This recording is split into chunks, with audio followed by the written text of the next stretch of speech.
ലോകം മുഴുവൻ ഉറ്റുനോക്കുകയാണ് ന്യൂജേഴ്സിയിലെ met life സ്റ്റേഡിയത്തിലേക്ക്. 103 അംഗങ്ങൾ കഴിഞ്ഞ് ഇന്ന് അവസാന പോരാട്ടം. സമ്പൂർണ്ണ ഫുട്ബോളർ എന്ന് ലോകം വിളിക്കുന്ന ലയണൽ മെസ്സി നയിക്കുന്ന അർജന്റീനയും ടോട്ടൽ ഫുട്ബോളിന്റെ വക്താക്കളായ സ്പെയിനും ഏറ്റുമുട്ടുന്ന അവിസ്മരണീയ രാത്രി. ഒരു വശത്ത് ആക്രമണത്തിന്റെ ഗരുഡ വ്യൂഹം, മറുവശത്ത് പ്രതിരോധത്തിന്റെ ചക്രവ്യൂഹം. ബാഴ്സലോണയുടെ പാസ്റ്റായ മെസ്സി, ഫ്യൂച്ചറായ യമാൽ, ഇവർ നേർക്കുനേർ വരുന്ന പോരാട്ടം. ഇന്ന് വിജയം നേടിയാൽ 64 വർഷത്തിനിടെ ആദ്യമായി കിരീട നേട്ടം ആവർത്തിക്കുന്ന ചാമ്പ്യന്മാർ എന്ന് ചരിത്രം കുറിക്കും അർജന്റീന. 2014 കൈവിട്ട കിരീടം തിരിച്ചുപിടിച്ച് രണ്ടാം കിരീടം എന്ന സ്വപ്നവുമായി മറുവശത്ത് സ്പെയിനും. സ്പാനിഷ് ഫുട്ബോളിന്റെ തന്ത്രങ്ങൾ നന്നായി അറിയാവുന്ന മെസ്സിയെയും മെസ്സിക്ക് വേണ്ടി എന്തും ചെയ്യാൻ തയ്യാറായ മെസ്സി പടയെയും പൂട്ടാൻ കാളക്കൂറ്റന്മാരുടെ ആവേശത്തോടെ എത്തുന്ന സ്പാനിഷ് ടീമിന് കഴിയുമോ? ഈ രാത്രി മറ്റൊരു ചോദ്യവും പ്രസക്തമല്ല. ആരെടുക്കും കപ്പ്? സൂപ്പർ പ്രൈം ടൈമിലേക്ക് സ്വാഗതം. നമുക്കൊപ്പം അതിഥികളായി മുൻമന്ത്രി CPM നേതാവ് Shri MP Rajesh, Aranmula MLA Abin Varkey, football ആരാധകയായ doctor Soumya Sarin, footballer CK Vineeth, ഗാനരചയിതാവ് BK ഹരിനാരായണൻ. അങ്ങനെ അതിഥികളുടെ ഒരു വലിയ നിര തന്നെയുണ്ട്. ആദ്യം നമുക്ക് ശ്രീ MP രാജേഷിലേക്ക് പോകാം. ശ്രീ MP രാജേഷ്, ഒരു കറകളഞ്ഞ അർജന്റീനൻ ആരാധകനെ സംബന്ധിച്ച് ഈ മണിക്കൂറുകൾ വളരെ വളരെ വളരെ ഹൃദയമിടിപ്പേറ്റുന്നതാണെന്നറിയാം. അങ്ങയുടെ പ്രതീക്ഷകൾ എന്തൊക്കെയാണ്? ആദ്യം തന്നെ ഒരു കാര്യം വ്യക്തമാക്കട്ടെ. 1986 നമ്മൾ മലയാളികളെല്ലാം ലോകകപ്പ് കാണാൻ തുടങ്ങിയത് മുതൽ, മാറഡോണയുടെ കാലം മുതൽ അർജന്റീനയുടെ ആരാധകനാണ് എല്ലാ കാലത്തും. എന്നാൽ അർജന്റീന അല്ലാതെ മറ്റൊരു ടീമിനെയും ഒരിക്കലും അംഗീകരിക്കില്ല എന്നുള്ള അന്ധമായിട്ടുള്ള പിടിവാശിയും വെച്ച് പുലർത്തുന്ന ഒരു ആരാധകനല്ല ഞാൻ. അർജന്റീന എൻ്റെ ഏറ്റവും ഇഷ്ടപ്പെട്ട ഒന്നാമത്തെ ടീമാണ്. രണ്ടാമത്തെ ടീം ചിലപ്പോൾ നിങ്ങൾ അത്ഭുതപ്പെട്ടു പോകും. കാരണം അർജന്റീന ആരാധകർ പൊതുവിൽ ആരും ഇഷ്ടപ്പെടാത്ത തരത്തിലാണ്. ബ്രസീലാണ് എൻ്റെ രണ്ടാമത്തെ ടീം. മൂന്നാമത്തെ ടീം സ്പെയിനാണ്. ഇതാണ് ഞാൻ. എന്നാൽ ഇതൊന്നുമല്ലാത്ത ഏതെങ്കിലും ടീം നന്നായി കളിച്ചാൽ അത് അംഗീകരിക്കില്ല എന്നുള്ള നിർബന്ധ ബുദ്ധിയുമില്ല. ഈ ലോകകപ്പിൽ തന്നെ ഞാൻ നേരത്തെ കണ്ടിരുന്നത് ഫ്രാൻസിനാണ് മുൻതൂക്കം എന്നായിരുന്നു ഒരു ടീം എന്ന നിലയിൽ. അതുപോലെ തന്നെ സ്പെയിൻ, അതും കഴിഞ്ഞേ അർജന്റീന പോലുള്ള ടീമുകളുടെ സാധ്യതയെ ഞാൻ കണ്ടിരുന്നുള്ളൂ. പക്ഷേ ഇപ്പോൾ നമ്മൾ കണ്ടത് ഇംഗ്ലണ്ടും നല്ല മികച്ച ടീമായിരുന്നു. ഫ്രാൻസും ഇംഗ്ലണ്ടും എല്ലാം പുറത്തായി കഴിഞ്ഞു. ബ്രസീൽ നേരത്തെ തന്നെ പുറത്തായി. ഇതാണ് അനുഭവം. അപ്പോൾ ഓരോ ലോകകപ്പിലും നമ്മുടെ പ്രതീക്ഷകൾക്കനുസരിച്ച് മാത്രമാവണമെന്നില്ല ടൂർണമെൻറ്റ് പുരോഗമിക്കും തോറും ടീമുകൾ മുന്നേറി വരുന്നത് എന്നാണ്. ഇപ്പോൾ അർജന്റീന ആധികാരികമായ ഒരു പ്രകടനം പുറത്തെടുത്തുകൊണ്ടാണ് ഫൈനലിലെത്തിയത്. അത് സംശയാതീതമായിട്ടുള്ള വിജയമായിരുന്നു. ഇപ്പോൾ ഈജിപ്തിനെതിരായിട്ടുള്ള മത്സരത്തിൽ അവസാനത്തെ 15 മിനിറ്റ്, ഞാൻ പറയുന്നത് കേൾക്കാമല്ലോ അല്ലേ? കേൾക്കാം. ഞാൻ പറയുന്നത് കേൾക്കാമല്ലോ അല്ലേ? പറഞ്ഞോളൂ, കേൾക്കാം.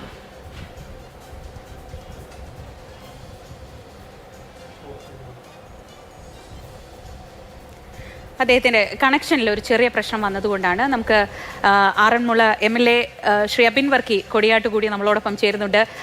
അബിൻ, ഫുട്ബോൾ ആരാധകരെ സംബന്ധിച്ച് ഈ മണിക്കൂറുകൾ വളരെ വളരെ തിരക്കേറിയതാണ്. പ്രത്യേകിച്ച് ആറന്മുളയിൽ വലിയ രീതിയിൽ ഫുട്ബോൾ ഫൈനൽ ആഘോഷിക്കാൻ പോവുകയാണ് അബിൻ എന്നറിയാം. അപ്പോൾ ഈ രാത്രി ആർക്കൊപ്പമാണ്? ബ്രസീൽ ഫാൻ ആയിരുന്നു എന്ന് കേട്ടിട്ടുണ്ട്. ഇപ്പോൾ നിലവിൽ ആർക്കൊപ്പമാണ്?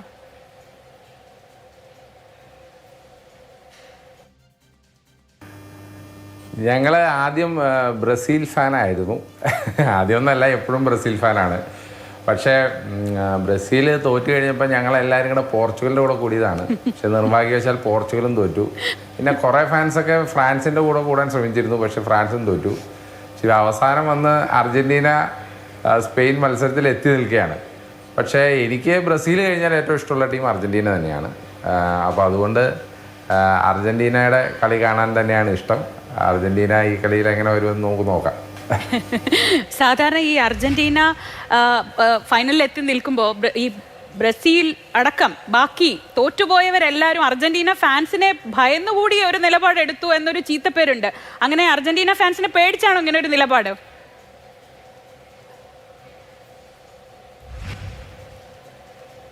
അല്ലല്ല, എനിക്ക് കളി ജയിക്കണത് ആരാന്നുള്ളതിൽ എനിക്ക് വേറെ അഭിപ്രായമാണ്. ഞാൻ പറയുന്നത് എനിക്ക് ബ്രസീൽ ടീം കഴിഞ്ഞാൽ പിന്നെ ഇഷ്ടം അർജന്റീനയാണ്. മെസ്സിയുടെ അർജന്റീനയെ തന്നെയാണ്. പിന്നെ ഇഷ്ടം പോർച്ചുഗലാണ്. അത് നമ്മുടെ CR7 നമ്മുടെ ക്രിസ്ത്യാനോ റൊണാൾഡോയെ തന്നെയാണ്. പക്ഷേ കളിയിൽ സ്വാഭാവികമാണ് ഞങ്ങൾ ബ്രസീൽ ഫാൻസിന്റെ എല്ലാ വൈകാരികതയും എന്നിലും ഉണ്ട് എന്ന് വിശ്വസിക്കുക.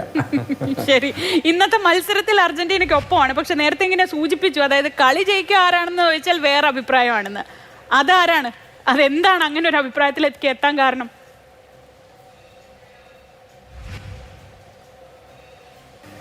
അങ്ങനെയല്ല, അർജന്റീനയെ സംബന്ധിച്ചിടത്തോളം നല്ല ഫോമിലാണ്, മികച്ച ഫോമിലാണ് അർജന്റീന. അതിപ്പോൾ കഴിഞ്ഞ സെമി പോരാട്ടത്തിൽ നമ്മൾ കണ്ടതാണ്. മികച്ച ഗെയിമായിരുന്നു നടന്നുകൊണ്ടിരുന്നത്. ആ ഗെയിമിൽ ഒരു 70 മിനിറ്റിന് ശേഷമാണ് യഥാർത്ഥത്തിൽ അർജന്റീനയുടെ കളി തുടങ്ങുന്നത് തന്നെ. അപ്പോൾ അവരുടെ പാസും ഒക്കെ വളരെ സൂപ്പർ പാസുകളും, അത് മെസ്സി അടക്കമുള്ളവരാണെങ്കിൽ വളരെ പിൻ പോയിൻറ്റ് പാസുകളും എല്ലാം വളരെ കൃത്യമാണ്. പക്ഷേ സ്പെയിനിൻ്റെ കാര്യവും വിപരീതമല്ല. കാരണം സ്പെയിന് ഫ്രാൻസുമായിട്ടുള്ള കളിയിൽ വളരെ മികച്ച കളിയാണ് സ്പെയിൻ പുറത്തെടുത്തത്. പ്രത്യേകിച്ച് ഈ ആദ്യം ലീഡങ്ങ് നേടിയതിന് ശേഷം പിന്നെ സ്പെയിൻ നടത്തിയത് വലിയ ഡിഫൻസാണ്. കാരണം സ്പെയിൻ്റെ ഗോൾ വലയിലേക്ക് യാതൊരു വിധത്തിലും ബോൾ വരാത്ത രീതിയിൽ തന്നെയാണ് അവരുടെ ഡിഫൻസ് ഉള്ളത്. അപ്പോൾ അതുകൊണ്ട് തന്നെ ഈ അർജന്റീനയെ സംബന്ധിച്ചിടത്തോളം ഈ ഫസ്റ്റ് ലീഡ് അവർ ചെയ്യുന്നില്ല ഒരു കളിയിലും. അത് ഈജിപ്റ്റായിട്ട് ആ കളിയാണെങ്കിലും അതിന് മുമ്പുള്ള കളികളിലാണെങ്കിലും ഫസ്റ്റ് ലീഡ് മറു ടീം ചെയ്തിട്ട് അവസാന ഘട്ടത്തിലാണ് അർജന്റീന തിരിച്ചടിച്ചുകൊണ്ടിരിക്കുന്നത്. അപ്പോൾ ഈ തവണ ഫസ്റ്റ് ലീഡ് അർജന്റീന ചെയ്തില്ലെങ്കിൽ അർജന്റീനയ്ക്ക് ബുദ്ധിമുട്ടായിരിക്കും. കാരണം അത് ഡിഫൻസ് സ്പെയിൻ്റെ വളരെ സ്ട്രോങ് ആണ്. അതുകൊണ്ട് ഈ ലാസ്റ്റ് റൗണ്ടിൽ എല്ലാ കളികളെയും പോലെ അർജന്റീന ലീഡ് ചെയ്ത് കളി ജയിക്കുമെന്നുള്ള ഒരു ധാരണ എനിക്കില്ല. അപ്പോൾ അതുകൊണ്ട് തന്നെ എൻ്റെ അഭിപ്രായത്തിൽ ഫസ്റ്റ് ആര് ലീഡ് ചെയ്യുന്നോ അവർ കപ്പടിക്കുമെന്നാണ് എൻ്റെ പ്രവചനം. ശരി, ശ്രീ എം ബി രാജേഷിലേക്ക് ഇപ്പോഴും പോകാൻ കഴിയുന്നില്ല. വളരെ പെട്ടെന്ന് തന്നെ അദ്ദേഹത്തിലേക്ക് നമുക്ക് തിരിച്ചെത്താമെന്ന് ഞാൻ പ്രതീക്ഷിക്കുന്നു. ഈ കേരളത്തിലെ കുറേ കളി ആരാധകരെങ്കിലും വളരെ അസൂയയോടെ ഇത്തവണ ചില ഫേസ്ബുക്ക് പോസ്റ്റുകൾ ഒക്കെ നോക്കിയിരുന്നു. അത് നോക്കി കണ്ടിരുന്നത് പ്രിയപ്പെട്ട ഡോക്ടർ സൗമ്യ സരിൻ്റെ പോസ്റ്റുകളാണ്. പ്രത്യേകിച്ച് കളി കാണാൻ നേരിട്ട് പോയി അവിടെ ആ കളിക്കളത്തിൽ ആവേശം നേരിട്ട് അനുഭവിക്കുന്ന വീഡിയോ ഒക്കെ കണ്ടപ്പോൾ എല്ലാവർക്കും ഉണ്ടായിരുന്നു ചെറിയ കുശുമ്പ്. സൗമ്യ, ഇന്നത്തെ രാത്രി ഈ കളിയൊക്കെ കണ്ട ആ ആവേശം നേരിട്ട് അനുഭവിച്ച ശേഷം ഇങ്ങനെ വന്ന് ഒറ്റയ്ക്ക് ഇരിക്കുമ്പോൾ എങ്ങനെയാണ്, ഇന്നത്തെ പ്രതീക്ഷകൾ എന്തൊക്കെയാണ്? അർജന്റീന ആരാധകയാണെന്ന് എനിക്കറിയാം, എന്താണ് ഇന്നത്തെ അവസ്ഥ? സത്യം പറഞ്ഞു കഴിഞ്ഞാൽ ഞങ്ങൾ ഒരു കളി കാണാൻ പോയ ആളുകളാണ്. പക്ഷെ ഈ ഒരു കളി കാണുക എന്ന് പറഞ്ഞു കഴിഞ്ഞാൽ നമുക്ക് അവിടെ ആ കളിക്കളത്തില് ഇപ്പൊ ടിവിയുടെ മുമ്പിൽ നമ്മൾ എത്രത്തോളം ആവേശത്തിലാണ്. ഇപ്പോൾ നമ്മുടെ ഇവിടുത്തെ പലരും സ്ക്രീനിന്റെ മുമ്പിലൊക്കെ നമ്മുടെ ആളുകളൊക്കെ എത്ര ആവേശത്തിലായിരുന്നു കളി കാണുന്നത്. ഇപ്പൊ അത് ഞാൻ ടി വിയിൽ കാണാറുണ്ട്. പക്ഷെ ആ സ്റ്റേഡിയത്തിൽ പോയി നമ്മൾ നേരിട്ട് ഇത് കാണുമ്പോൾ കിട്ടുന്ന ഒരു എൻ്റെ ആദ്യത്തെ വേൾഡ് കപ്പാണ്, ഞാൻ ആ നേരിട്ട് കാണുന്ന ആദ്യത്തെ ഫിഫ വേൾഡ് കപ്പാണ്. അപ്പോൾ ആ ഒരു എക്സ്പീരിയൻസ് എന്ന് പറയുന്നത് എനിക്കത് വാക്കുകളിലൂടെ പറയാൻ പറ്റില്ല. കാരണം അത്രത്തോളം നമ്മുടെ രോമം എഴുന്നേറ്റ് നിൽക്കുന്ന ഒരു അവസ്ഥയാണ് അവിടെ. അപ്പൊ ഞങ്ങൾ ഒരു കളി കാണാൻ ഈ ജോർദാനും അർജന്റീനയും തമ്മിലുള്ള ജൂൺ 27-ാം തീയതിയുടെ കളിയാണ് ഞങ്ങൾ ബുക്ക് ചെയ്ത് കാണാൻ പോയത്. പക്ഷെ ആ കളി കണ്ടപ്പോൾ ഇനി ഒരു കളി കൂടി കാണണം എന്നുള്ള ഒരു ആഗ്രഹം വന്നു. അങ്ങനെ നമുക്ക് ഒന്ന് കണ്ടാൽ പിന്നെ ഒന്നിൽ നിർത്താൻ പറ്റില്ല. അപ്പൊ സത്യം പറഞ്ഞു കഴിഞ്ഞാൽ സങ്കടമുണ്ട്. പക്ഷെ തിരിച്ചിട്ടുള്ള ടിക്കറ്റ് ഒക്കെ ബുക്ക് ചെയ്ത് ഇവിടെ എത്തി.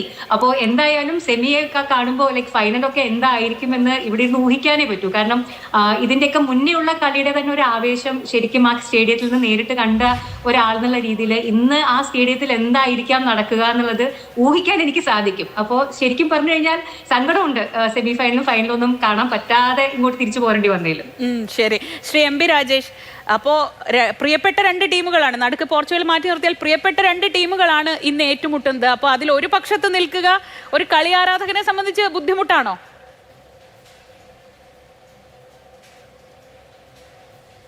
തീർച്ചയായിട്ടും നമ്മൾ ഹൃദയം കൊണ്ട് അർജന്റീനയുടെ കൂടെയാണ്. എന്നാൽ സ്പെയിനും എനിക്ക് ഇഷ്ടപ്പെട്ട ടീമാണ്. ഞാൻ നേരത്തെ പറഞ്ഞല്ലോ, ബ്രസീലും ഇഷ്ടപ്പെട്ട ടീമാണ്. ഒരു ടീമിനോട് പ്രത്യേകമായ താല്പര്യമുണ്ട് എന്ന് പറയുന്നതിനർത്ഥം മറ്റെല്ലാ ടീമുകളെയും നമ്മൾ അംഗീകരിക്കുന്നില്ല എന്നുള്ളതോ മികച്ച കളിയെ അംഗീകരിക്കുന്നില്ല എന്നുള്ളതല്ല. നിർഭാഗ്യവശാൽ പലരും അങ്ങനെയാണ് ഇപ്പോൾ കാണുന്നത്. എന്തായാലും ഈ മത്സരത്തിൽ വളരെ ഒരു കടുത്ത മത്സരമായിരിക്കും എന്നാണ് ഞാൻ വിചാരിക്കുന്നത്. തന്ത്രങ്ങൾ തമ്മിലുള്ള ഒരു ഏറ്റുമുട്ടലായിരിക്കും ഈ മത്സരത്തിൽ. വസ്തുതാപരമായിട്ട് നമ്മൾ നോക്കിക്കഴിഞ്ഞാൽ ഇപ്പോൾ സ്പെയിൻ ഏറ്റവും കുറച്ച് ഗോൾ വഴങ്ങിയിട്ടുള്ള ഒരു ടീമാണ്. അർജന്റീനയാണെങ്കിൽ ഏറ്റവും കൂടുതൽ ഗോൾ സ്കോർ ചെയ്തിട്ടുള്ള ടീമുകളുടെ കൂട്ടത്തിലും അർജന്റീന വരും. അപ്പോൾ അതിൽ ശക്തി ദൗർബല്യങ്ങൾ ടീമുകളുടെ എടുത്ത് നോക്കിക്കഴിഞ്ഞാൽ ഇപ്പോൾ ഗോൾ കീപ്പർമാരെടുത്താൽ ഉനായ് സിമോൺ അസാമാന്യമായിട്ടുള്ള ഫോമിൽ കളിക്കുന്ന ഗോൾ കീപ്പറാണ് സ്പെയിനിൻ്റെ. ആകെ ഒരു ഗോൾ മാത്രമാണ് അദ്ദേഹം വഴങ്ങിയിട്ടുള്ളത് എന്ന് മാത്രമല്ല 650 മിനിറ്റ് ക്ലീൻ ഷീറ്റായിരുന്നു. അപ്പുറത്ത് എമിലിയാനോ മാർട്ടിനസും മികച്ച ഗോൾ കീപ്പറാണ്, കഴിഞ്ഞ ലോകകപ്പിലെ ഗോൾഡൻ ഗ്ലൗവ് നേടിയിട്ടുള്ള ആളാണ്. പക്ഷേ അതേ ഫോമിലാണ് ഇപ്പോൾ അദ്ദേഹം എന്ന് പറയാനാവില്ല. അദ്ദേഹം മോശമാണെന്നല്ല ഞാൻ പറഞ്ഞത്, പക്ഷേ കഴിഞ്ഞ ലോകകപ്പിൽ അതേ ഫോം നിലനിർത്തുന്നു എന്ന് പറയാനാവില്ല. അവിടെ അല്പം മുൻതൂക്കം സ്പെയിനിന് വരും എന്നാണ് എനിക്ക് തോന്നുന്നത്. പ്രതിരോധത്തിൻ്റെ കാര്യം എടുത്താലും സ്പെയിനിൻ്റെ പ്രതിരോധം ഇപ്പോൾ ആർക്കും തർക്കമില്ലാത്ത തരത്തിൽ കിടയറ്റ പ്രതിരോധമാണ്. ലപ്പാർട്ടയുടെ നേതൃത്വത്തിലുള്ള പ്രതിരോധ നിര വളരെ ശക്തമാണ്. 19 വയസ്സുള്ള പൗ കുബർസെ പോലുള്ള മികച്ച താരങ്ങൾ പ്രതിരോധത്തിൽ അണിനിരക്കുന്നുണ്ട്. അപ്പുറത്താണെങ്കിൽ അർജന്റീനയുടെയും മികച്ച പ്രതിരോധമാണ്. പക്ഷേ ഇപ്പോൾ 2 വിങ്ങിൽ കളിക്കുന്ന അവരുടെ പ്രതിരോധ നിരക്കാർ, ഒന്ന് മൊളീനോയും അതുപോലെ ഇപ്പുറത്ത് നിക്കോളാസ് ഫിക്കിയും, അവർ രണ്ടുപേരുടെയും വേഗം കുറവാണ് എന്നൊരു വിമർശനം ഉയർന്നു വരുന്നുണ്ട്. അപ്പോൾ വേഗമേറിയിട്ടുള്ള നീക്കങ്ങളെ തടയുന്നതിൽ അവർക്ക് എത്രത്തോളം കഴിയും എന്നത് പ്രധാനപ്പെട്ടതാണ്. മധ്യനിരയിൽ 2 ടീമുകളും ശക്തമാണ്. മിഡ്ഫീൽഡിൽ യഥാർത്ഥത്തിൽ കളി നിയന്ത്രിക്കുന്നത് അല്ലെങ്കിൽ വിധി നിർണ്ണയിക്കുന്നത് മിഡ്ഫീൽഡിൽ ആധിപത്യമാണ്. മിഡ്ഫീൽഡിൽ 2 ടീമുകളും ശക്തമാണ് എന്ന് നമുക്ക് കാണാൻ പറ്റും. ഇപ്പോൾ അർജൻറ്റീനയിലെ മിഡ്ഫീൽഡിനെ നിയന്ത്രിക്കുന്നത് എൻസോ ഗോൺസാൽവസ് ആണ്. കഴിഞ്ഞ ലോകകപ്പിൽ ഏറ്റവും മികച്ച യുവതാരമായിരുന്നു എൻസോ ഗോൺസാൽവസ്. ഇപ്പുറത്ത് സ്പെയിനിൻ്റെ പ്ലേ മേക്കറായിട്ടുള്ളത് റോഡ്രിയാണ്. അവരുടെ ക്യാപ്റ്റൻ കൂടിയായിട്ടുള്ള റോഡ്രിയാണ് പ്ലേ മേക്കർ. യഥാർത്ഥത്തിൽ ഫ്രാൻസിനെതിരായിട്ടുള്ള സെമിഫൈനൽ, ഫ്രാൻസ് ഒരു അസാമാന്യ ടീമായിരുന്നല്ലോ. ലോകകപ്പ് നേടാൻ ഏറ്റവും സാധ്യത കൽപ്പിക്കപ്പെട്ട ടീമാണ്. ഏറ്റവും മികച്ച ആക്രമണ നിരയിലുള്ളൊരു ടീമാണ്. ഫ്രാൻസിൻ്റെ താളം തെറ്റിച്ചത് മധ്യനിരയിൽ സ്പെയിൻ നേടിയിട്ടുള്ള ആധിപത്യത്തിലൂടെയാണ്. ഫ്രാൻസിൻ്റെ ഈ പാസിംഗ് ലൈൻ മുഴുവൻ ബ്ലോക്ക് ചെയ്യാൻ സ്പെയിനിന് കഴിഞ്ഞു. പന്ത് കൈവശം വെക്കാനും പന്ത് കൈവശം വെച്ചുകൊണ്ട് അനുയോജ്യമായിട്ടുള്ള സമയത്ത് ആക്രമണം നടത്താനും സ്പെയിനിന് കഴിഞ്ഞു എന്നുള്ളത് നമ്മൾ കാണണം. അപ്പോൾ മധ്യനിരയിൽ ആധിപത്യം പ്രധാനമാണ്. ഇവിടെ 2 ടീമുകളും മധ്യനിരയിൽ നല്ല മികച്ച കളിക്കാരുള്ള എൻസോ ഗോൺസാൽവസിനെ പോലെ, അപ്പുറത്ത് റോഡ്രിയെ പോലുള്ള കളിക്കാരുള്ള ടീമുകളാണ് ഈ 2 ടീമുകൾ. അപ്പം ഞാൻ വിചാരിക്കുന്നു ഇതിലെ പ്രകടനം, മിഡ്ഫീൽഡിലെ പ്രകടനമായിരിക്കും ഏറ്റവും നിർണായകമാവുക. സ്പെയിൻ നേരിടുന്ന ഒരു പ്രശ്നം മികച്ച ഫിനിഷർമാരില്ല എന്നുള്ളതാണ്. എന്നാൽ അപ്പുറത്ത് അൽവാരസിനെ പോലെ, അൽവാരസ് ഇപ്പോൾ നല്ല ഫോമിലാണ് കളിക്കുന്നത്, ഉള്ള ആളുകളുണ്ട്. മെസ്സിയുടെ നേരത്തെ ഇവിടെ ആരോ പറഞ്ഞതുപോലെ മെസ്സിയുടെ നീക്കങ്ങൾ, മെസ്സിയുടെ പാസ്, ഇതെല്ലാം ഏതൊരു സ്ട്രൈക്കറെ സംബന്ധിച്ചും ഏറ്റവും വലിയൊരു അനുഗ്രഹമാണ്. ഇപ്പോൾ നോക്കൂ, ഇംഗ്ലണ്ടിനെതിരായിട്ടുള്ള 2 ഗോളുകൾ 85 മിനിറ്റ് കഴിഞ്ഞിട്ടാണ്. ആ 2 ഗോളുകൾ നോക്കിയാൽ മെസ്സിയുടെ ഒരു ക്ലാസ്, എന്തുകൊണ്ട് മെസ്സി ഒരു ഇതിഹാസ താരമാവുന്നു എന്ന് വ്യക്തമാവും. ഇപ്പോൾ ഒരു ഷോർട്ട് കോർണറിൽ നിന്ന് കിട്ടിയ പന്ത് പ്രതിരോധ നിര മുഴുവൻ മെസ്സി ബോക്സിലേക്ക് കൊടുക്കും എന്ന് കരുതി അവരുടെ ശ്രദ്ധ മുഴുവൻ അങ്ങോട്ട് അകറ്റിയിട്ടാണ് വളരെ അപ്രതീക്ഷിതമായിട്ട്, ആരും പ്രതീക്ഷിക്കാത്ത തരത്തിൽ ബോക്സിന് പുറത്ത് ഒറ്റപ്പെട്ട് നിൽക്കുന്ന എൻസോ ഗോൺസാൽവസിലേക്ക് മെസ്സി പാസ് ചെയ്യുന്നത്. അതൊരു തകർപ്പൻ അടിയോടുകൂടി പോസ്റ്റിൻ്റെ വലത് മൂലയിലേക്ക് അടിച്ചു കയറ്റുകയാണ്. നല്ല ഫോമിലുള്ള പിക്ഫോർഡിനെ കബളിപ്പിച്ചുകൊണ്ട് ആ പന്ത് ഗോളാവുന്നു. ഈക്വലൈസർ വരുന്നത് അങ്ങനെയാണ്. അത് കഴിഞ്ഞ് ഇഞ്ചുറി ടൈമിൽ വീണ്ടും ഇതുപോലൊരു ഈ പന്ത്, ഫുട്ബോൾ കാലുകൊണ്ട് മാത്രമല്ല ബുദ്ധി കൊണ്ടുകൂടി കളിക്കാനുള്ള കളിയാണ് എന്ന് ആണ് മെസ്സി പഠിപ്പിച്ചത്. മെസ്സിയുടെ മികവ് ശാരീരികമായിട്ടുള്ള മികവ് അല്ലെങ്കിൽ ഡ്രിബ്ലിംഗ് മികവ്, പാസിൻ്റെ മികവ് മാത്രമല്ല, അതിന് മുമ്പ് അതിൽ പ്രയോഗിക്കുന്ന ബുദ്ധിയാണ്. ഇപ്പോൾ ആ പന്തുമായിട്ട് മെസ്സി പ്രതിരോധ നിരയെ മുഴുവൻ തന്നിലേക്ക് ആകർഷിക്കുകയാണ് ചെയ്യുന്നത്. 1-2 ചുവടുകൾ വയ്ക്കുമ്പോൾ ആ ചുവടുകൾ ഏറ്റവും നിർണായകമാവുകയാണ്. അപ്പോൾ പ്രതിരോധ നിരയുടെ മുഴുവൻ ശ്രദ്ധ മെസ്സിയിലേക്ക് കേന്ദ്രീകരിക്കുന്നു. ആ നിമിഷത്തിൽ പന്ത് റിലീസ് ചെയ്യുന്നു. 1 തരം ഒരു ക്രോസ്, ഒരു തല അവിടെ വെച്ച് കൊടുത്താൽ മാത്രം മതി പന്ത് പോസ്റ്റിലെത്തും എന്ന നിലയിലുള്ള ഒരു ക്രോസ് മെസ്സി കൊടുക്കുകയാണ് ചെയ്യുന്നത്. ഈ തള്ളികയിൽ വെച്ച് കൊടുക്കുക എന്നൊക്കെ പറഞ്ഞാൽ ഇതാണ്. അപ്പോൾ ആ ഒരു ഘടകമുണ്ട്, മെസ്സി എന്നൊരു ഘടകം തീർച്ചയായിട്ടുണ്ട്. അപ്പുറത്ത് യമാലുണ്ട്. വളരെ കൗതുകകരമായിട്ടൊരു താരതമ്യം, മെസ്സിയുടെ കളി ജീവിതം തുടങ്ങുമ്പോൾ ജനിച്ച ആളാണ് യമാൽ. ഇപ്പൊ 2 പേരും കൂടി ഒരുമിച്ച് ലോകകപ്പിന്റെ ഫൈനലിൽ ഏറ്റുമുട്ടുന്നു എന്നുള്ളത് വളരെ മനോഹരമായിട്ടുള്ള ഒരു വളരെ സസൂക്ഷ്മമായി കളിയെ നിരീക്ഷിക്കുന്ന 2 സഹപ്രവർത്തകർ കൂടി എനിക്കൊപ്പം ചേരുന്നുണ്ട്. ഒന്ന് അഭിലാഷ് മോഹനാണ്. സാധാരണ അഭിലാഷ് ഇവിടെ ഇരിക്കുകയാണ്. ഇന്ന് അഭിലാഷ് കുറച്ച് അപ്പുറത്ത് മാറിയിരുന്ന് ഉത്തരങ്ങൾ പറയാനാണ് ഇരിക്കുന്നത്. ഒപ്പം ദിവിഷ് മണിയുണ്ട്. അഭിലാഷ് ഇപ്പോൾ അദ്ദേഹം വളരെ സൂക്ഷ്മമായി വിശകലനം ചെയ്ത് കഴിഞ്ഞ കളികളുടെ കാര്യമൊക്കെ പറഞ്ഞു. ഒരിടത്ത് പവർ ഹൗസ് ഫുട്ബോളാണ്, മറിടത്ത് പൊസിഷൻ ഫുട്ബോളാണ്. 2 വ്യത്യസ്തമായ കളി രീതികൾ ഒന്നിച്ച് അതിമനോഹരമായി ഒരു ഫുട്ബോൾ ആരാധകർക്ക് ഒരു ഉത്സവം തന്നെ കാണാം. പക്ഷേ അവിടെ പ്രിയപ്പെട്ട അർജന്റീനയ്ക്ക് ഇത്തിരി പ്രതിരോധം കൂടുമോ എന്നതാണ് ചോദ്യം. അല്ല, ഇവിടെ ഇപ്പോൾ നമ്മൾ കാണേണ്ട അഭിലാഷിന് പ്രിയപ്പെട്ട അർജന്റീന അല്ല, ഒന്നിപ്പോൾ അർജന്റീനയെ സംബന്ധിച്ച് കഴിഞ്ഞ 4 വേൾഡ് കപ്പ് എടുത്താൽ ഇത് 3ാമത്തെ ഫൈനലാണ്. കഴിഞ്ഞ വേൾഡ് കപ്പിന്റെ ഫൈനലിൽ ജയിച്ചു കഴിഞ്ഞ പീറ്റർ ഡ്യൂറിയുടെ വാക്കുകളുണ്ടല്ലോ, the little boy from Rosario Santa Fe has just pitched up in the heaven. അതോടുകൂടി സത്യത്തിൽ ലയണൽ മെസ്സിയുടെ ഫൈനൽ പീക്കാണ്. അപ്പോൾ ഞാനിതിനെ ഒരു ഫൈനൽ മാത്രമായാണ് കാണുന്നത്. ഇവിടെ നേരത്തെ ശ്രീ എം പി രാജേഷ് പറഞ്ഞതുപോലെ കളിയുടെ ടാക്ടിക്സ് അങ്ങനെ തന്നെയാണ്. പക്ഷേ നമ്മൾ ഈ വേൾഡ് കപ്പിലെ അർജന്റീനയെ ശ്രദ്ധിച്ചാൽ ഈ വേൾഡ് കപ്പിലെ അർജന്റീനയുടെ ഒരു പ്രധാനപ്പെട്ട ഘടകമെന്ന് പറയുന്നത് വിന്നിങ് മെൻറ്റാലിറ്റിയാണ്. എങ്ങനെയും മത്സരം ജയിക്കുക എന്നുള്ള ഒരു വിന്നിങ് മെൻറ്റാലിറ്റി ഉണ്ട്. ഈ വേൾഡ് കപ്പിൽ ഏറ്റവും കില്ലർ ഇൻസ്റ്റിങ്ക്റ്റ് ഉള്ള ടീം ലയണൽ മെസ്സിയുടെ അർജന്റീനയാണെന്നുള്ള ഘടകം അവിടെ നിൽക്കുന്നു. അപ്പോൾ എന്ത് വിധേനയും എങ്ങനെയും മെസ്സിക്ക് വേണ്ടി ഈ കിരീടം നേടണം എന്ന അത്ര വിജയദാഹമുള്ള 10 കളിക്കാരും ലയണൽ മെസ്സിയും കൂടി ചേരുമ്പോൾ എത്ര ശക്തമായ ഫുട്ബോൾ അപ്പുറത്തുണ്ടെങ്കിലും വിജയിക്കാമെന്ന സാധ്യത അവിടെ ഉണ്ടെന്നുള്ളതാണ് ഇന്നത്തെ മത്സരത്തെക്കുറിച്ച് ഞാൻ കാണുന്ന ഒരു പ്രധാനപ്പെട്ട ഘടകം. നമ്മൾ ഈജിപ്തിനെതിരെ അത് കണ്ടു, സ്വിറ്റ്സർലൻഡിനെതിരെ അത് കണ്ടു, ഏറ്റവും ഒടുവിൽ ഇംഗ്ലണ്ടിനെതിരെയും അത് കണ്ടു. പ്രത്യേകിച്ച് 70 മിനിറ്റിന് ശേഷം അർജന്റീന എത്ര ലീത്തലായിട്ടുള്ള ഒരു കോമ്പിനേഷനായിട്ടാണ് മാറുന്നത്. അതിൽ ലയണൽ സ്കലോണിയുടെ തന്ത്രങ്ങൾക്ക് വലിയ പ്രസക്തിയുണ്ട്. സബ്സ്റ്റിറ്റ്യൂഷൻ പോലും വളരെ വളരെ നിർണായകമാണ്. പിന്നെ ഇപ്പോൾ ഈ ദൗർബല്യങ്ങളെക്കുറിച്ച് പറഞ്ഞത് ശരിയാണ്. കുറച്ചുകൂടി ബെറ്റർ ആയിട്ടുള്ള ടീം എന്ന് പറയുന്നത് ഒരു സംശയവുമില്ല സ്പെയിൻ തന്നെയാണ്. പക്ഷേ ഈ പറഞ്ഞ ദൗർബല്യങ്ങളെയൊക്കെ അതിജീവിക്കാൻ കഴിയുന്ന ഒരു വിജയ മനോനില അർജന്റീനയ്ക്ക് ഉണ്ടെന്നാണ് ഞാൻ വിചാരിക്കുന്നത്.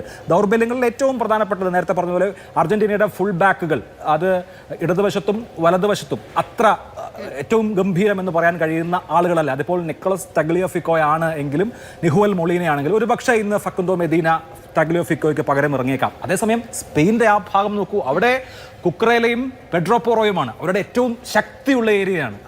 തീർച്ചയായിട്ടും അവിടെ ഒരു ഡിഫറൻസ് ഉണ്ടാകുന്നുണ്ട്. അതേസമയം തന്നെ ഗോൾ അടിക്കുന്ന കാര്യത്തിൽ സത്യത്തിൽ ഒരു ഫ്രാൻസോ ഇംഗ്ലണ്ടോ ഒക്കെ ആണെങ്കിൽ അർജന്റീന കുറച്ചുകൂടി ഭയപ്പെട്ടത്. പക്ഷേ സ്പെയിൻ അത്ര അങ്ങനെ എന്ന് പറഞ്ഞാൽ വലനിറച്ച് ഗോൾ അടിക്കുന്ന ടീമല്ല എന്നുള്ളതാണ് അർജന്റീനയെ സംബന്ധിച്ച് ഏറ്റവും വലിയ ആശ്വാസം ഉള്ള ഘടകം. അതേസമയം തന്നെ അവർ വളരെ കൃത്യമായി, അതായത് റോഡ്രി മധ്യനിരയിൽ നിന്ന് മെനയുന്ന കളി, അത് നമുക്കറിയാം എത്ര മനോഹരമായിട്ടാണ് അവർ തൊട്ട് മുമ്പത്തെ സെമി ഫൈനലിൽ ഫ്രാൻസിനെതിരെ കളിച്ചിട്ടുള്ളത്. നോയാസർ ബാൽ ഇതിനോടകം തന്നെ 5 ഗോൾ അടിച്ചു കഴിഞ്ഞു. മിക്കൽ മെറീനോ സബ്സ്റ്റിറ്റ്യൂട്ടായി വന്നാൽ ഉടൻ ഗോൾ അടിക്കുന്നത് നമ്മൾ കണ്ടു. പോർച്ചുഗലിനെതിരെ കണ്ടു, ബെൽജിയത്തിനെതിരെ കണ്ടു. അപ്പോൾ വളരെ ശക്തമായിട്ടുള്ളൊരു ടീമാണ് സ്പെയിൻ എന്നുള്ള കാര്യത്തിൽ യാതൊരു സംശയവുമില്ല. അവരുടെ 2ാമത്തെ സുവർണ്ണ തലമുറ ഇപ്പോൾ കളിക്കുന്നു എന്ന് പറയാം. പക്ഷേ ഇതിനെല്ലാം അപ്പുറത്ത് ലയണൽ മെസ്സി എന്ന പ്രതിഭാസം അവിടെ നിൽക്കുന്നു.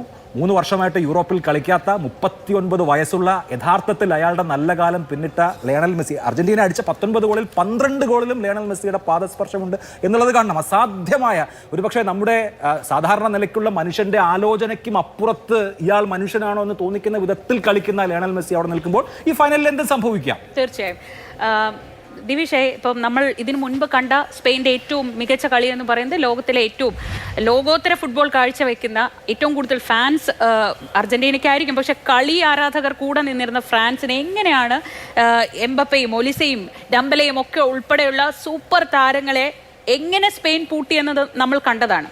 മറുവശത്ത് അർജന്റീനയുടെ കാര്യമെടുത്താൽ ഇംഗ്ലണ്ട് ഒരു പ്രതിരോധത്തിലേക്ക് വലിഞ്ഞ് ബോക്സിനുള്ളിൽ ഒതുങ്ങിപ്പോയപ്പോഴാണ് ഒരു ഭയന്ന ഇംഗ്ലണ്ടിനെയായിരുന്നു നമ്മൾ അവിടെ കണ്ടത്. അപ്പോഴാണ് അർജന്റീനയ്ക്ക് അവസാന നിമിഷം ഒരു വിജയത്തിലേക്ക് പോകാൻ കഴിഞ്ഞത്. കഴിഞ്ഞ മത്സരങ്ങളിൽ ഉടനീളം ഈ അവസാന നിമിഷം വരെ കാത്തുവെച്ച് അവിടെ ഒരു ഗോൾ അടിക്കുകയായിരുന്നു, അല്ലെങ്കിൽ അവിടെ മുന്നേറ്റം നടത്തുകയായിരുന്നു അർജന്റീന ചെയ്തത്. അപ്പോൾ ഈ 2 ശൈലിയും വരുമ്പോൾ അതിൽ കുറച്ച് റിസ്ക് അർജന്റീനയ്ക്ക് ഉണ്ടെന്ന് തോന്നുന്നു. ഈ അവസാന നിമിഷം വരെ കാത്തു നിൽക്കാൻ പറ്റില്ല, ആദ്യം ഒരു ഗോൾ അടിച്ച് ലീഡ് നേടേണ്ടി വരും, ഇപ്പോൾ നേരത്തെ അവരൊക്കെ പറഞ്ഞതുപോലെ.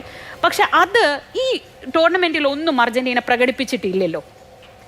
ശ്രീജ, ഇപ്പോൾ ഞാൻ ഈ ജോലി തുടങ്ങിയ ശേഷമുള്ള ആദ്യ ലോകകപ്പ് 2010 അന്ന് സ്പെയിൻ, അന്ന് നമ്മളും മനസ്സുകൊണ്ട് അപ്പോഴും അർജന്റീന തന്നെ. അന്ന് നമ്മുടെ കൂട്ടത്തിലെ ഏറ്റവും സീനിയറായ ഒരാൾ അന്ന് പറഞ്ഞു സ്പെയിൻ കപ്പടിക്കുന്നു. അപ്പോൾ നമ്മളൊന്നും ആരും പ്രതീക്ഷിച്ചില്ല. എനിക്ക് തോന്നുന്നു ആ കൂട്ടത്തിൽ ആരും തന്നെ അന്ന് സ്പെയിൻ കപ്പടിക്കുമെന്ന ഒരു പ്രതീക്ഷ വെച്ച് പുലർത്തില്ല. പക്ഷേ അത്ഭുതകരമായൊരു കളിയാണ് അന്നത്തെ. ഇപ്പോൾ നേരത്തെ അഭിലാഷ് പറഞ്ഞ ഇന്നത്തെ 2ാം സുവർണ്ണ തലമുറയാണ്, അത് ആദ്യ സുവർണ്ണ തലമുറയാണ്. അന്ന് ഏറ്റവും മനോഹരമായ ടിക്കി ടാക്ക എന്ന ഒരു കേളി ശൈലി ലോകത്തെ പഠിപ്പിച്ച, ഇത്രയും മനോഹരമായി ഫുട്ബോൾ കളിക്കാം, അല്ലെങ്കിൽ കൊച്ചു കൊച്ചു പാസുകളിലൂടെ എങ്ങനെ എതിരാളിയെ നിഷ്പ്രഭമാക്കിക്കൊണ്ട് മനോഹരമായി കണ്ടിരിക്കുന്നവർക്ക് ശരിക്കും ഇപ്പം നമ്മൾ മെസ്സിയുടെ കവിത എന്ന് പറയുന്ന പോലെ ശരിക്കും ഒരു ടീം ഒന്നാകെ ഒരു കവിതയായി മൈതാനത്ത് ഒഴുകിയിറങ്ങുന്ന കളി നമ്മളെ കാണിച്ചു തന്ന സ്പെയിനായിരുന്നു. അന്ന് മുതലാണ് സ്പെയിനോടും തീർച്ചയായും ഒരു ആരാധന. ഇപ്പോഴും ഇപ്പോൾ ശ്രീ എം പി രാജേഷ് പറഞ്ഞ പോലെ ഒരു വ്യത്യസ്തമായൊരു ചിന്ത അർജന്റീന കഴിഞ്ഞാൽ ബ്രസീൽ എന്നാണ്. പക്ഷേ പൊതുവേ എനിക്കൊക്കെ നമ്മൾ അർജന്റീന കഴിഞ്ഞാൽ ഇഷ്ടപ്പെടുന്ന ഒരു ടീമാണ് സ്പെയിൻ. അതുകൊണ്ട് സ്പെയിനും അർജന്റീനയും കളിക്കുമ്പോൾ നമുക്കൊരു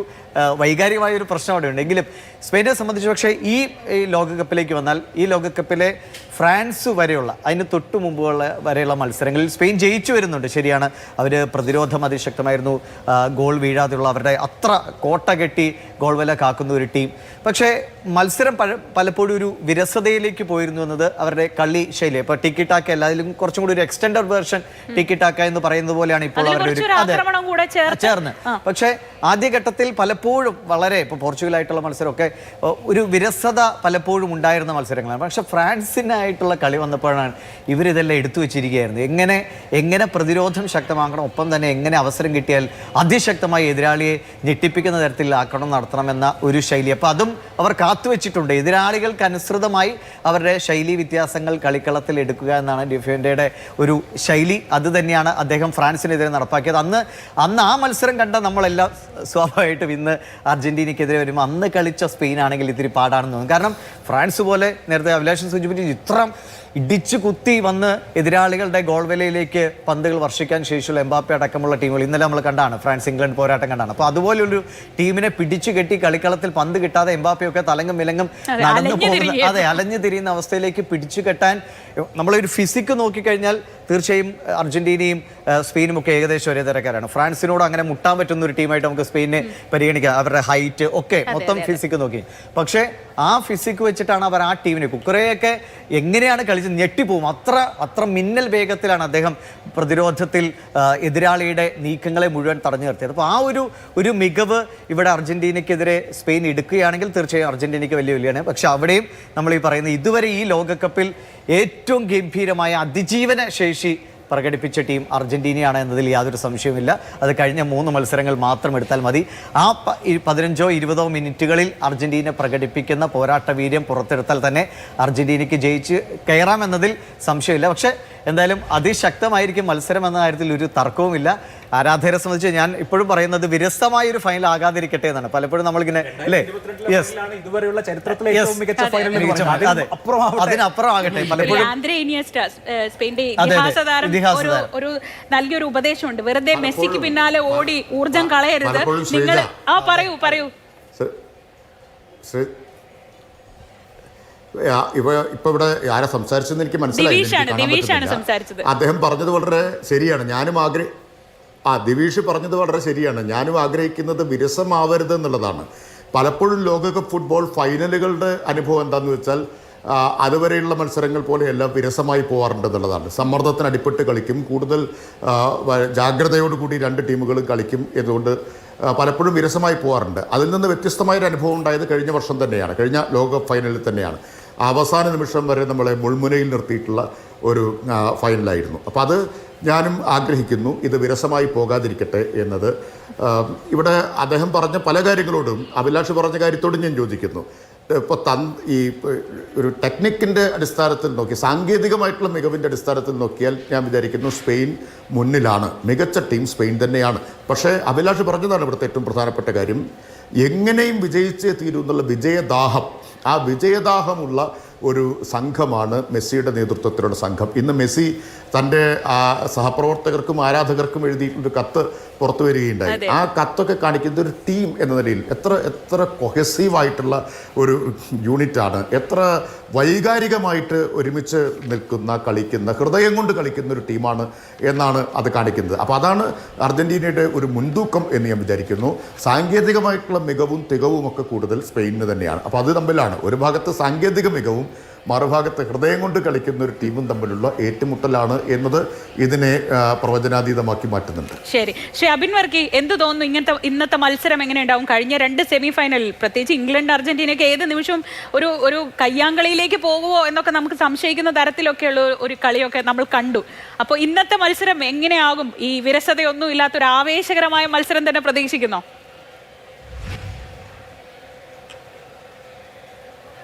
അല്ല, അങ്ങനെ ഇല്ല. അതിപ്പോൾ സ്വാഭാവികമാണ്. ഒരു മത്സരത്തിൻ്റെ ഒരു വൈകാരികത അറിഞ്ഞ നിമിഷങ്ങളിൽ അതൊക്കെ സംഭവിക്കുന്നതാണ്. പിന്നെ പല ഫൗളുകളും അത് ഒരു കളിയുടെ ഭാഗം കൂടിയാണല്ലോ. ചില ഫൗളുകൾ ടൈം നീട്ടിക്കൊണ്ടു പോകാൻ വേണ്ടിയിട്ടുള്ള ഫൗളുകളുണ്ടാവും, ചിലത് അവരുടെ മറു ടീമിനെ അതൊരു സ്ട്രെസ്സിലാക്കാൻ വേണ്ടിയിട്ടുള്ള ഫൗളുകളുണ്ടാവും. അതൊക്കെ ചിലത് കളികളുടെ ഭാഗമാണ്. പക്ഷേ എങ്കിൽ പോലും വേൾഡ് കപ്പാണല്ലോ, ഇതൊരു ലോകം മുഴുവൻ ഉറ്റുനോക്കിക്കൊണ്ടിരിക്കുന്ന, ഒന്ന് ആലോചിക്കും, നമ്മൾ 150 കോടി ജനങ്ങളുള്ള ഈ രാജ്യം വേൾഡ് കപ്പിൽ കളിക്കുന്നില്ല, 5 ലക്ഷം ജനങ്ങളുള്ള രാജ്യങ്ങൾ കളിക്കുന്നുണ്ട്. പക്ഷെ എങ്കിൽ പോലും ഈ കൊച്ചു കേരളത്തിൽ പോലും ലോകകപ്പിൻ്റെ ഒരു ആവേശം നമ്മൾ എത്രമാത്രമാണ് നെഞ്ചിലേറ്റുന്നത്. കാരണം നമ്മളൊരു വിദ്യാഭ്യാസ സ്ഥാപനങ്ങൾക്ക് മൊത്തമായിട്ടൊരു അവധി കൊടുക്കും. അത് മാത്രമല്ല ഈ നാട്ടിലെ മുക്കിലും മൂലയിലും വലിയ സ്ക്രീനിൽ നമ്മൾ ഈ കളി കാണിക്കുന്നു. അപ്പോൾ സത്യത്തിൽ ഇത് ഒരു ലോകം ഈ പന്തുരുളുന്നത് പോലെ ഉരുണ്ടുകൊണ്ടിരിക്കുകയാണ്. കാരണം അത്രമേൽ വൈകാരികമായ ഒരു ഗെയിമായി ഈ ലോക ഫുട്ബോൾ മാറി.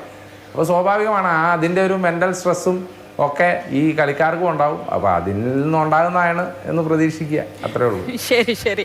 സൗമ്യ, ഈ മെസ്സി എന്ന് പറയുന്നത് ഒരു ഹൃദയ വികാരമാണ് ലോകത്തെ കളി ആരാധകർക്ക്. ആ മെസ്സിയുടെ ഇന്നത്തെ കുറിപ്പൊക്കെ വളരെ വൈകാരികമായിട്ടാണ് ആരാധകർ ഏറ്റെടുക്കുന്നത്. അതിലൊരു വിടവാങ്ങലിൻ്റെ ടോണുണ്ടോ, തിഞ്ചുണ്ടോ എന്നൊക്കെ ഒരു സംശയത്തോടെയാണ് ആളുകൾ കാണുന്നത്.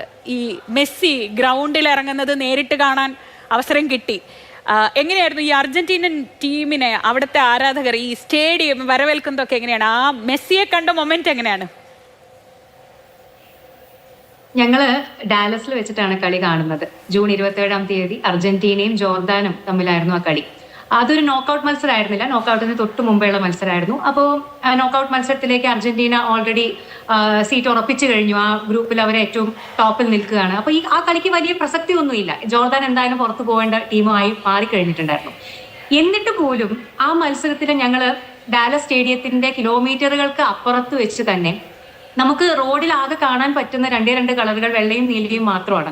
അപ്പൊ ഈ 2 സൈഡിലും ആളുകൾ കിലോമീറ്റർ, അവിടെ വണ്ടിയൊന്നും പാർക്ക് ചെയ്യാനുള്ള ഒരു അവസ്ഥയും ഇല്ല സ്റ്റേഡിയത്തിന്റെ അടുത്തൊന്നും. അപ്പൊ എത്രയോ കിലോമീറ്ററുകൾ അപ്പുറത്ത് നിന്ന് തന്നെ ആളുകൾ നടക്കുകയാണ്. അപ്പോൾ എല്ലായിടത്തും ഈ വെള്ളയും നീലയും ഒരു തിരമാല പോലെ ഇങ്ങനെ പോകുന്ന ഒരു കാഴ്ചയാണ് നമ്മൾ കാണുന്നത്. അപ്പോൾ സ്റ്റേഡിയത്തിന്റെ അടുത്ത് എത്തും തോറും ആ സ്റ്റേഡിയത്തിന് ചുറ്റും നമുക്ക് 1 മണിക്കൂർ മുമ്പെയാണ് നമുക്ക് ഉള്ളിലേക്ക് കടത്തി വിടാൻ തുടങ്ങുന്നത്. പക്ഷെ പുറത്ത് അർജന്റീനക്കാരല്ല, അതായത് അർജന്റീനൻ രാജ്യക്കാരൊന്നുമല്ല, ഇപ്പൊ നമ്മളെ പോലെ പല രാജ്യങ്ങളിൽ നിന്ന് വന്ന അർജന്റീനയുടെ ആരാധകര് പുറത്ത് ചെറു സംഘങ്ങളായി കുറെ പേര് ഡ്രം അടിച്ച് പാട്ടുപാടി നൃത്തം വയ്ക്കുന്നു. അങ്ങനെ പല രീതിയിൽ പുറത്ത് അവരുടെ ആഘോഷം. മെസ്സി മാത്രമല്ല, അപ്പൊ മറഡോണ പോലെ അവരുടെ മുമ്പെയുള്ള എല്ലാ താരങ്ങളുടെ ബാനറോട് കൂടിയിട്ടുമാണ് അവരെല്ലാവരും പല രീതിയിൽ അവിടെ ഒരു പൂരപ്പറമ്പ് പോലെയായിരുന്നു ആ സ്റ്റേഡിയത്തിന് 4 പുറവും. അതുപോലെ നമ്മൾ ഉള്ളിലേക്ക് കിടക്കുമ്പോൾ നമ്മൾ ടിക്കറ്റ് ചെക്ക് ചെയ്യാനൊക്കെ നിൽക്കുന്ന അവിടെ എല്ലാം ഈ അർജന്റീനൻ ആരാധകർ അർജന്റീനയുടെ പാട്ടുകൾ പാടിയും അവരെ ചിയറപ്പ് ചെയ്തും നമ്മൾ അവിടെ എത്തുന്നത് വരെയും ഒരേ വൈബാണ്. പിന്നെ ഞാൻ ഇപ്പൊ ശ്രീജ പറഞ്ഞ പോലെ ഏറ്റവും കൂടുതൽ എന്താ പറയാ, നമ്മുടെ ചോര ത്രസിച്ച ഒരു സമയം എന്ന് പറയുന്നത് മെസ്സിയും ടീമും ആ 2 ടീമുകളും ഗ്രൗണ്ടിലേക്ക് വരുന്ന ആ ഒരു സമയമുണ്ടല്ലോ. അവരുടെ പതാകകൾ ആദ്യം കൊണ്ടുവന്ന് 2 സൈഡിലും ആ ഒരു ഗ്രൗണ്ടിന്റെ 50-50 ആയിട്ട് ആ പതാകകൾ ആളുകൾ കൊണ്ടുവരും. അതിനുശേഷം ആ ടീം ഉള്ളിലേക്ക് കയറുന്ന ആ ഒരു സമയം അപ്പൊ നമ്മൾ കാണുകയാണ് കണ്ണിന്റെ മുമ്പിൽ. നമ്മൾ അത്രയും കാലം നമ്മൾ ആരാധനയോടുകൂടി TV-യിൽ മാത്രം കണ്ടിരിക്കുന്ന മെസ്സിയും ആ ഒരു ടീമും അർജന്റീനൻ ടീമും നമ്മുടെ കൺമുമ്പിലൂടെ ഗ്രൗണ്ടിലേക്ക് നടന്നു വരുന്ന ആ ഒരു കാഴ്ച കാണുമ്പോൾ അതായിരുന്നു ഞങ്ങളെ സംബന്ധിച്ചിട്ട് എനിക്ക് തോന്നുന്ന ഏറ്റവും ത്രസിപ്പിച്ച ഒരു സമയം. പിന്നെ ആദ്യത്തെ ഒരു ഫസ്റ്റ് ഹാഫ് മെസ്സി കളിച്ചിട്ടുണ്ടായിരുന്നില്ല. പക്ഷെ നമുക്ക് ഉറപ്പായിരുന്നു എന്തായാലും സെക്കൻഡ് ഹാഫിൽ മെസ്സി എന്തായാലും ഇറങ്ങും എന്നുള്ളത്. പിന്നെ അടുത്തൊരു മൊമെന്റ് എന്ന് പറയുന്നത് മെസ്സി ആ സബ്സ്റ്റിറ്റ്യൂട്ട് ആയിട്ട് ഇറങ്ങിയ ആ ഒരു മൊമെന്റ് ആയിരുന്നു. 3ാമത്തെ മൊമെന്റ് എന്ന് പറയുന്നത് മെസ്സി ഒരു ഗോൾ അടിക്കുന്നത് നേരിട്ട് കണ്ട, അതിന്റെ ഒരു സെലിബ്രേഷൻ മെസ്സി സെലിബ്രേറ്റ് ചെയ്യുന്നത് നേരിട്ട് കണ്ട ആ ഒരു മൊമെന്റ് ആയിരുന്നു. അപ്പം നമ്മൾ സെലിബ്രേറ്റ് ചെയ്യുന്നതിനേക്കാൾ അപ്പുറം നമുക്ക് ചുറ്റും ആ ഒരു സ്റ്റേഡിയത്തിൽ ഒരു സീറ്റ് പോലും ഇല്ല വേക്കന്റ് ആയിട്ട്. ആ സ്റ്റേഡിയം കംപ്ലീറ്റ്ലി ഫുള്ളാണ്. അപ്പോൾ ഇവിടെ ഇങ്ങനെ വെള്ളയും നീലയും ധരിച്ച ആളുകള് പാട്ടുപാടിയും ഡാൻസ് ചെയ്തും ഓരോ നിമിഷവും സെലിബ്രേറ്റ് ചെയ്യുന്ന, അല്ലെങ്കിൽ അതിൽ ഒരാളായി മാറാൻ നമുക്കും പറ്റി എന്നുള്ള ആ ഒരു മൊമെന്റ്സ് ജീവിതത്തിൽ ഒരിക്കലും മറക്കാൻ പറ്റുന്നതല്ല. ശരി, കേൾക്കുമ്പോ തന്നെ ഒരു കുളിരൊക്കെ തോന്നുന്നല്ലേ. നമുക്കൊരു ഇടവേളയ്ക്ക് ശേഷം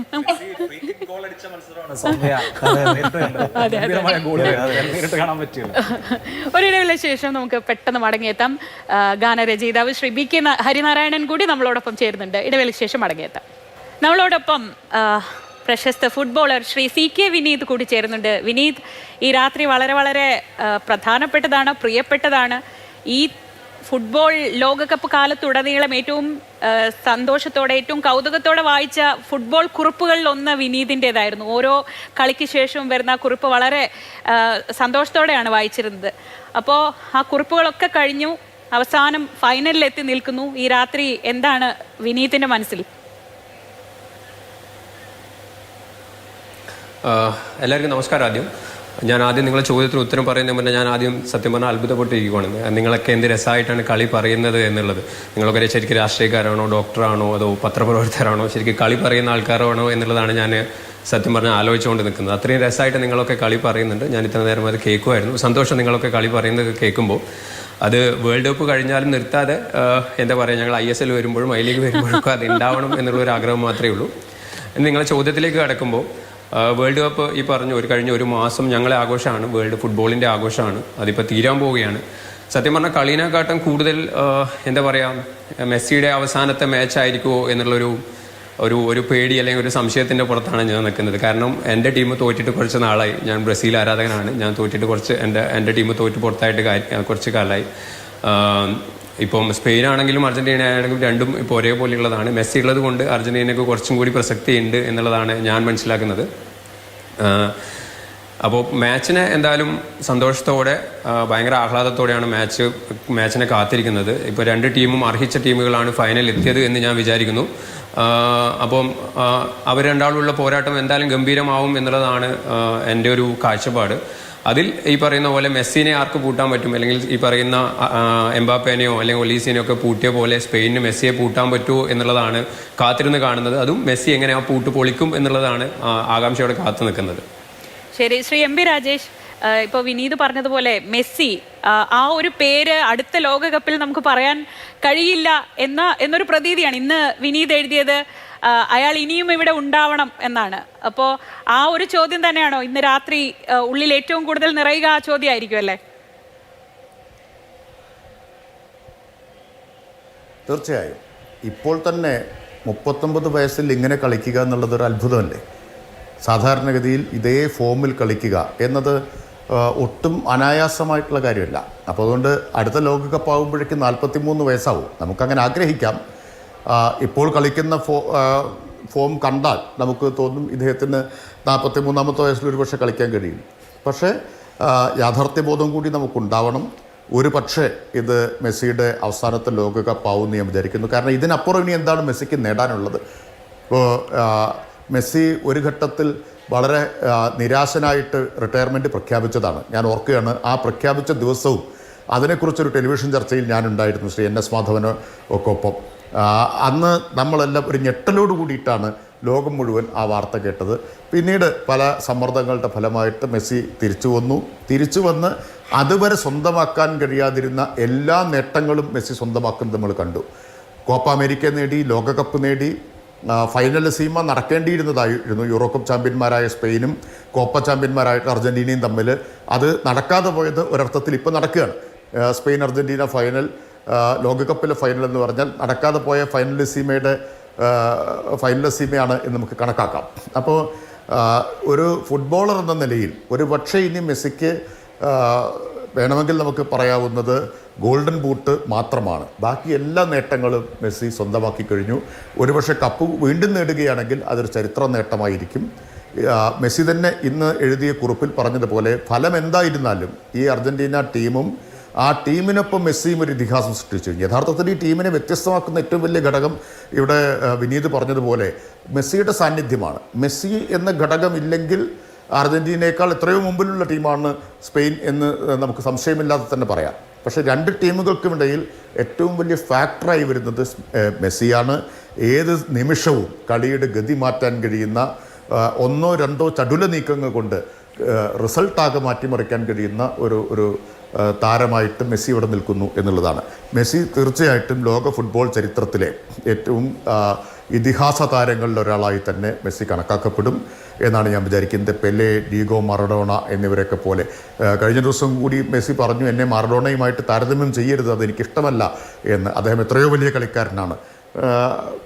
മാറഡോണയുടെ കളിമികവിൻ്റെ കാര്യത്തിൽ, മറ്റു പല കാര്യങ്ങളിലും അല്ല ഞാൻ പറയുന്നത്, കളിമികവിൻ്റെ കാര്യത്തിൽ മാറഡോണയ്ക്കും പെലേക്കും ഒക്കെ ഒപ്പം താരതമ്യം ചെയ്യപ്പെടാവുന്ന കളിക്കാരൻ തന്നെയായിട്ടായിരിക്കും ചരിത്രം മെസ്സിയെ വിലയിരുത്തുക എന്ന കാര്യത്തിൽ സംശയം വേണ്ട. വളരെ നന്ദി ശ്രീ എം പി രാജേഷ്. അങ്ങ് വളരെ കുറച്ച് സമയത്തേക്കാണ് വന്നത്, എന്നാൽ ഇത്രയും നേരം വളരെ വിശദമായി തന്നെ സംസാരിച്ചതിന് വളരെ നന്ദി.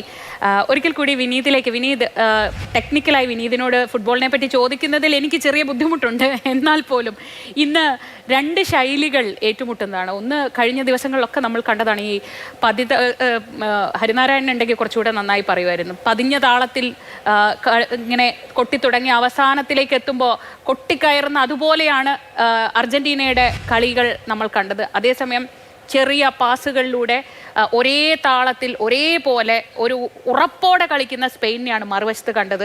അതിന് ലാറോഹയുടെ മാസ്റ്റർ ക്ലാസ് അങ്ങനെയല്ലേ പറയേണ്ടത്, അങ്ങനെയൊക്കെയുള്ള ഒരു ഫുട്ബോളാണ് നമ്മൾ അവിടെ കണ്ടത്. അപ്പോൾ അതിലേതാകും ഇന്ന് പുറത്തേക്ക് എടുക്കേണ്ടി വരിക? പുതിയ എന്തൊക്കെ കാണാൻ കഴിയും ഇന്നത്തെ? അങ്ങനെയൊക്കെയുള്ള ഒരു കൗതുകം കൂടി ഉണ്ടല്ലോ ഈ രാത്രി.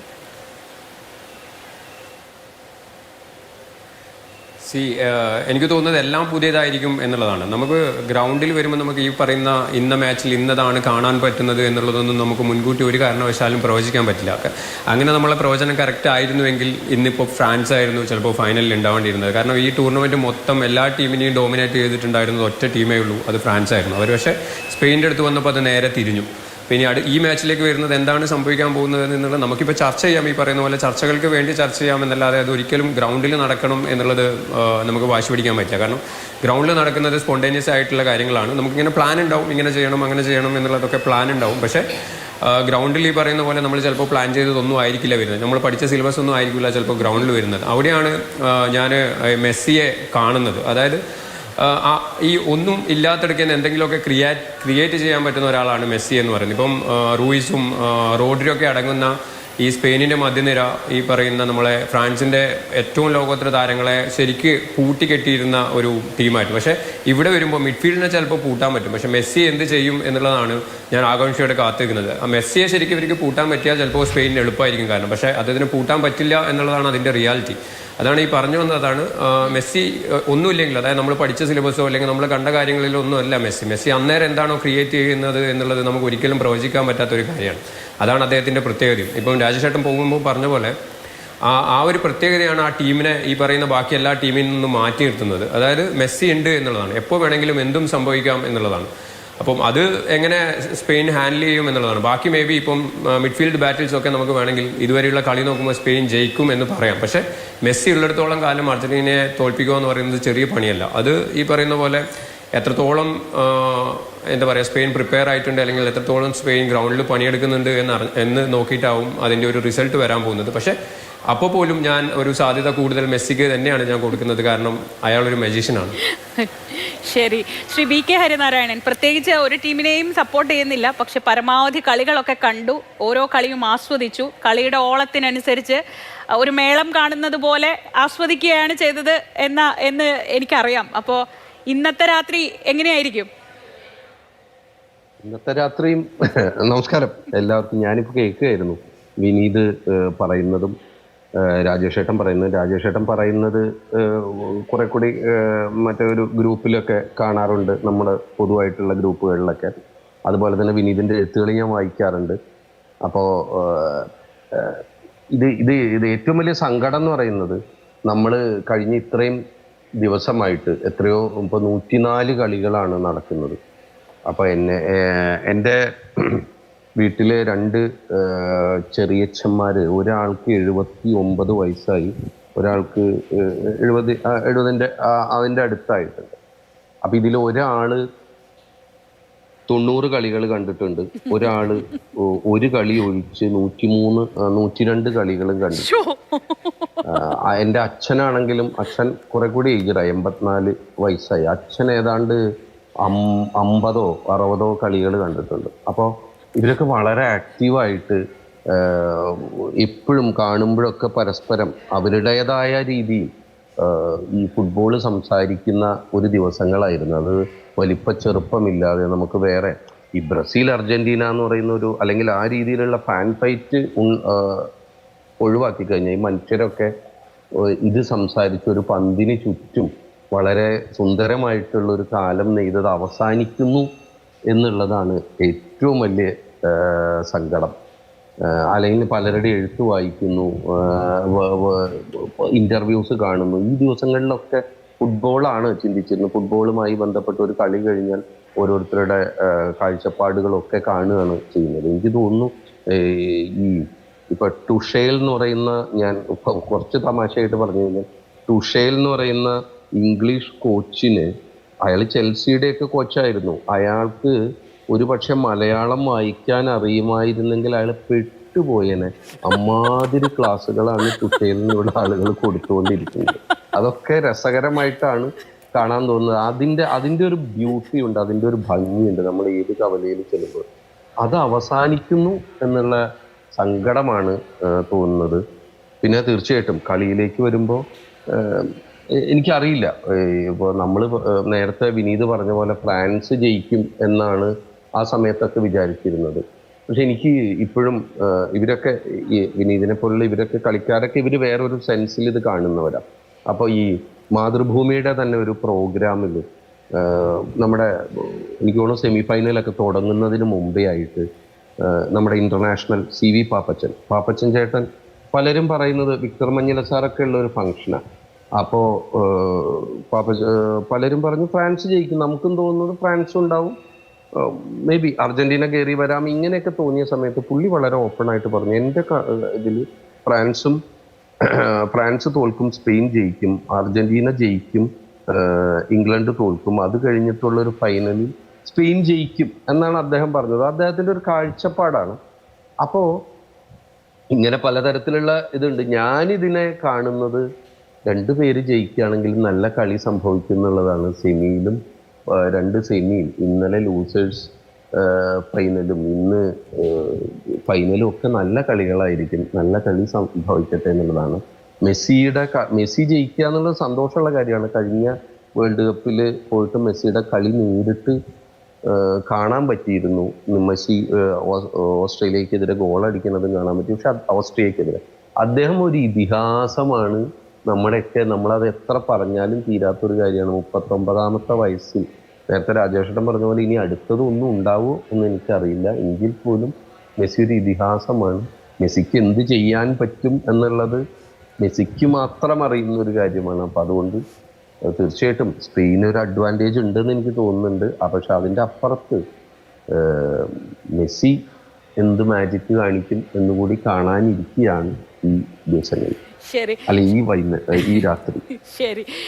ശ്രീ അബിൻ വർക്കി, ഈ ഓരോരുത്തർക്കും മെസ്സി ഓരോന്നാണ്. ചിലർക്കത് ഹൃദയ വികാരമാണ്, ചിലർക്കത് ഇപ്പൊ അഭിലാഷിനെ പോലെയുള്ളവർക്ക് മെസ്സി എന്താണ്, ചങ്കാണ്, ചങ്കിടിപ്പാണ്. ശരി, താങ്കൾക്ക് എന്താണ് മെസ്സി? ഇപ്പോൾ മെസ്സിയിലേക്കാണ് ചർച്ചയൊക്കെ ഒരു സൈഡിൽ വന്ന് നിൽക്കുന്നത്. താങ്കൾക്ക് എന്താണ് മെസ്സി?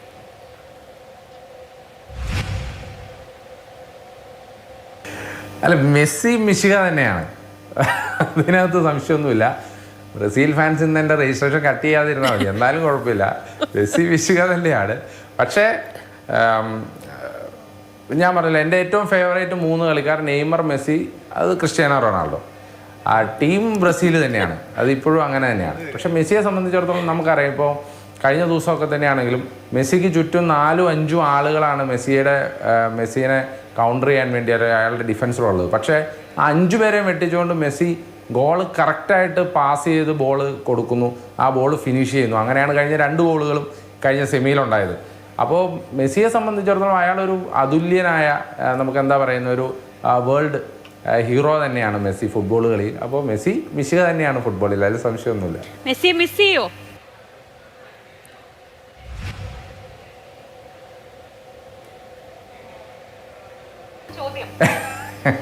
മിശിഹായ മിസ് ചെയ്യും തീർച്ചയാണ്. മെസ്സിയെ പോലുള്ള കളിക്കാർ, അതിപ്പോൾ പിന്നെ കാലാന്തരങ്ങളിൽ ഓരോ കളിക്കാർ മാറി വരും. അപ്പോൾ പണ്ട് ക്രിക്കറ്റ്, നമ്മുടെയൊക്കെ ദേശീയ വികാരം ക്രിക്കറ്റായിരുന്നല്ലോ.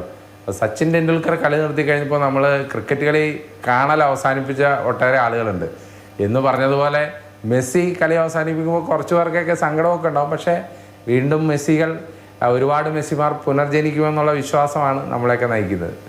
ശരി അബിൻ, വളരെ സന്തോഷം ഞങ്ങളോടൊപ്പം ഇത്ര നേരെ ഇരുന്നതിന്. ഇന്ന് അബിൻ്റെ MLS ഫാൻ ഗ്രൗണ്ട്, അവിടെ വലിയ ആഘോഷമാണ്, അതിലേക്ക് പോകാൻ നിൽക്കുകയാണ്, അവിടെ നിന്നാണ് വന്നിരിക്കുന്നത്. അപ്പോൾ അഭിലാഷേ, മെസ്സിമാർ ഇനിയും ഉണ്ടാവുമോ?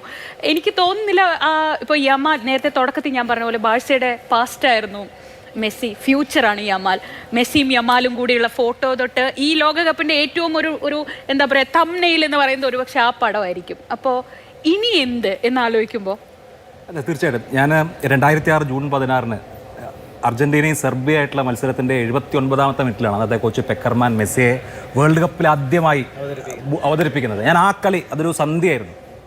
അന്ന് മുതൽ ലയണൽ മെസ്സി വേൾഡ് കപ്പിൽ കളിച്ചിട്ടുള്ള എല്ലാ മത്സരങ്ങളും, എത്ര മിനിറ്റ് മെസ്സി കളിച്ചിട്ടുണ്ടോ അത് മുഴുവനായിട്ട് കണ്ടിട്ടുള്ള ആളാണ് ഞാൻ. ഒരൊറ്റ മത്സരം പോലും. ഇപ്പോൾ 2006 കഴിഞ്ഞിട്ട് ഇപ്പോൾ എത്ര വേൾഡ് കപ്പ് കഴിഞ്ഞു, അത്രയും വേൾഡ് കപ്പ് 2026 വരെ. അപ്പോൾ ഇന്ന് നമ്മൾ ഒരു വേൾഡ് കപ്പ് അരീനയിൽ അവസാനമായി ലയണൽ മെസ്സി ആൽബി സെലസ്റ്റെ യൂണിഫോമിൽ കളിക്കുന്നു എന്നുള്ളതാണ് ഈ മത്സരത്തിൻ്റെ ഫൈനൽ എന്നുള്ളതിനേക്കാൾ ഞാൻ അതിനെ വളരെ പ്രാധാന്യത്തോട് നോക്കുന്നത്. മറ്റൊരു കാര്യം കൂടിയുണ്ട്.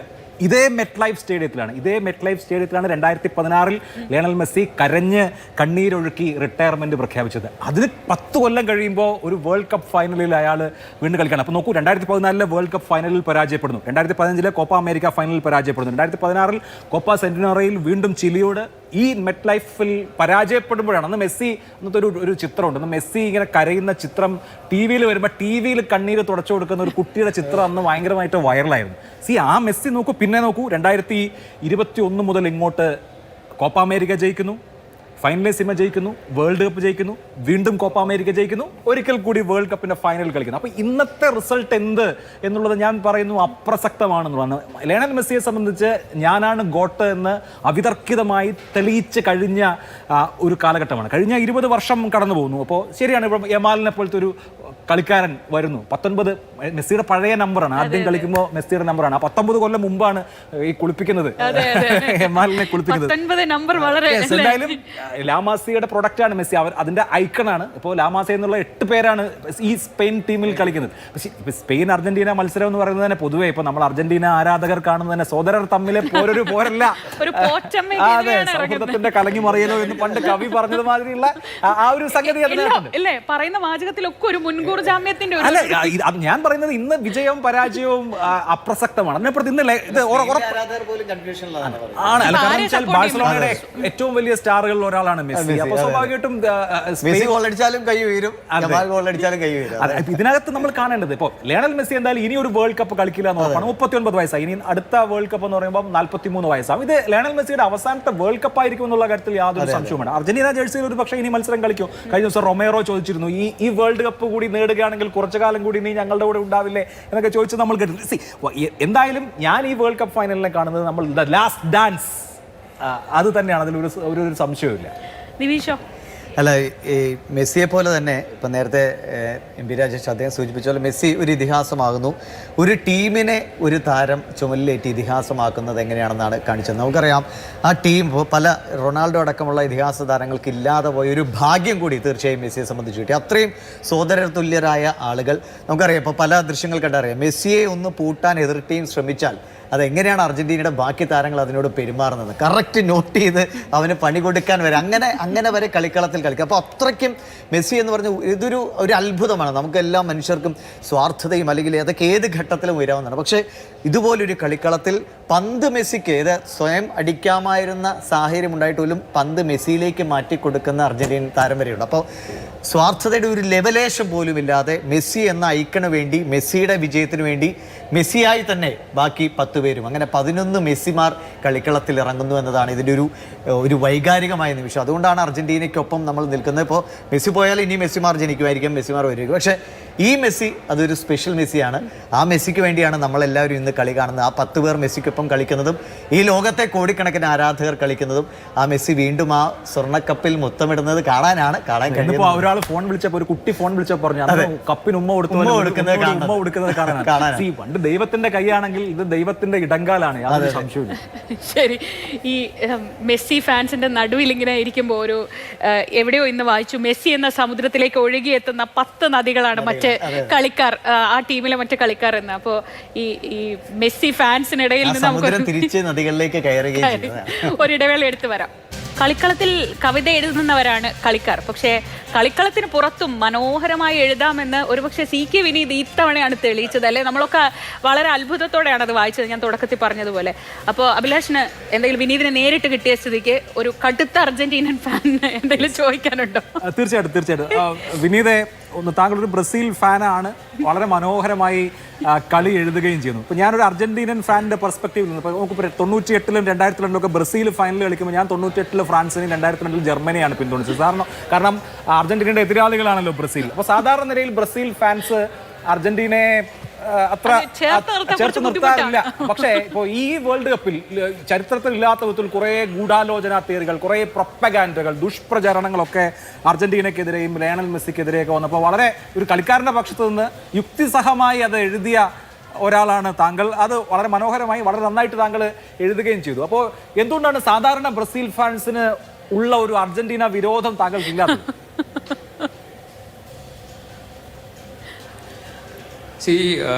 ഒരു ബ്രസീൽ ഫാൻ അർജന്റീനക്കാരെ എതിർക്കണമെന്ന് നിർബന്ധമുണ്ടോ എന്ന് എനിക്കറിയില്ല. ഞാൻ കളിയെയാണ് ഇഷ്ടപ്പെടുന്നത് എന്നുള്ളതാണ്. അത് എന്താ പറയുക, ആര് നല്ലോണം കളിച്ചാലും അതെനിക്ക് ഇഷ്ടമാണ്. അതിപ്പം ബ്രസീലാണെങ്കിലും അർജന്റീന ആണെങ്കിലും പോർച്ചുഗൽ ആണെങ്കിലും ആര് നല്ലോണം കളിച്ചാലും അതെനിക്ക് ഇഷ്ടമാണ്. അതിലിപ്പം ആകെ ഒരു പ്രശ്നം വരാൻ പോണത് അർജന്റീനയും ബ്രസീലും ഒരുമിച്ച് വരുമ്പോൾ ചിലപ്പോൾ ഞാൻ ബ്രസീലിനെ ആയിരിക്കും സപ്പോർട്ട് ചെയ്യുക എന്നുള്ളത് മാറ്റി നിർത്തിയാൽ ബാക്കി ആര് കളിച്ചാലും നല്ല കളിയെ ഞാൻ സപ്പോർട്ട് ചെയ്യും എന്നുള്ളതാണ്.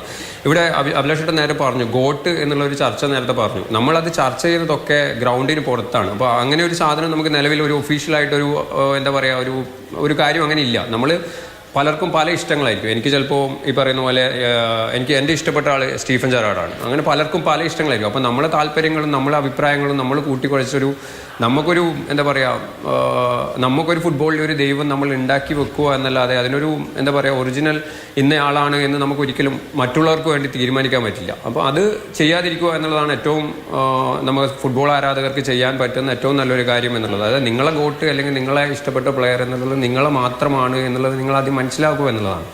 അതേപോലെ നല്ല കളിയെ ഇഷ്ടപ്പെടുക. ആരാണ് നല്ലോണം കളിക്കുന്നത് അവരെ കളിയെ ഇഷ്ടപ്പെടുക. നിങ്ങൾ അതിനെ ഈ പറഞ്ഞ പോലെ നിങ്ങൾ കീറി മുറിച്ച് പരിശോധിച്ചോളൂ. പക്ഷേ അതിനെ ഒരു മോശം രീതിയിലേക്ക് കൊണ്ടുപോകാതിരിക്കുക എന്നുള്ളതാണ് നമുക്ക് ചെയ്യാൻ പറ്റുന്ന ഏറ്റവും നല്ലൊരു കാര്യം. ഫുട്ബോളിന് വേണ്ടി നമുക്ക് ചെയ്യാൻ പറ്റുന്ന ഒരു നല്ല കാര്യം എന്നുള്ളതാണ്.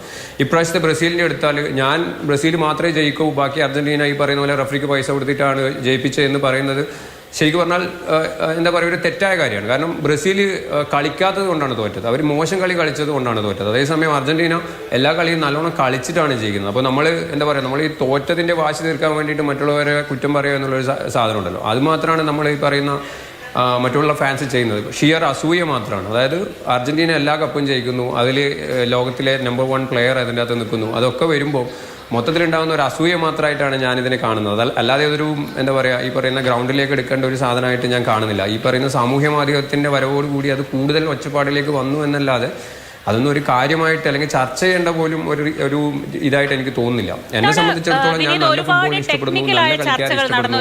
അവർ കളിക്കുന്നത് വളരെ വളരെ മൈന്യൂട്ടായ ഡീറ്റെയിൽസ് ഒക്കെ വെച്ച് വാർ സിസ്റ്റത്തെ പറ്റി അല്ലെങ്കിൽ ഹൈഡ്രേഷൻ ബ്രേക്കിനെ പറ്റി വരെ പ്രശ്നങ്ങളായിരുന്നു.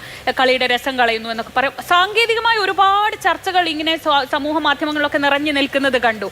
കളിയെ ഇങ്ങനെ ഇഴകീറി പരിശോധിക്കുന്നത് നല്ലതാണോ അതോ മോശമാണോ?